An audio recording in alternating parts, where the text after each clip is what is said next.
kanina ang Bulkang Canlaon sa Negros Island. Alert Level 3 na doon ngayon o pinalawak sa 6 kilometers ang permanent danger zone sa paligid ng nag-aalborotong bulkan. Sa lakas ng pagputok, nakaranas na ng ashfall ang ilang residente. Nasa frontline balitang yan si Mon Gualvez. Alas 3 kaninang hapon, pumutok ang Bulkang Canlaon sa Negros Island. Sa video ng Fivox, makikita ang pagbuga nito ng makapal na abot usok. Nakunan din ng mga residente ang pagputok ng bulkan. Ayon sa Fivox, tumagal ng 7 minutong explosive eruption ng Canlaon. Umabot ng 4,000 meters o 4 na kilometro ang taas ng plume nito o ang pinagsama-samang mainit na gas, abo at water vapor. Dahil dyan, nagbabala ang Fivox sa posibilidad ng ashfall. Aabot po yung mga abo sa mga community. So kanina, yung wind direction is towards the west and southwest.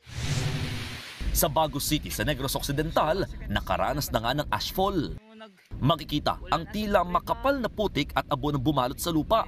May mga bato na rin daw na bumagsak. Wala na supre ba? My goodness. Bumaba rin ang mapanganib na pyroclastic density current o ang mabilis na daloy ng gas, abo at basag-basag na bato. Papunta raw yan sa bayan ng La Castellana. Dahil sa pagputok ng Canlaon, itinaas na sa Alert Level 3 o magmatic unrest ang bulkan. Ibig sabihin, nagsimula ng magmatic eruption ito at posible pang lumakas ang pagputok ng Canlaon. Pinalawak din ang permanent danger zone mula 4 kilometers na ngayon ay naging 6 kilometers na. Pinapayo ng mga lokal na pamahalaan na ilikas na mga residenteng sakop ng 6-kilometer radius. Noong Hunyo nitong taon, nagkaroon din ng explosive eruption ng Canlaon. Nagkaroon pa nga ng ashfall at nakasusulasok na amoy ng asupre sa ilang bayan tulad ng Bago, La Carlota, La Castellana at Canlaon. Nagbabalita mula sa frontline, Mon Gualvez, News 5. Mga kapatid, Jiggy Manikad po, iba na ang may alam at may pakialam sa panahon ngayon.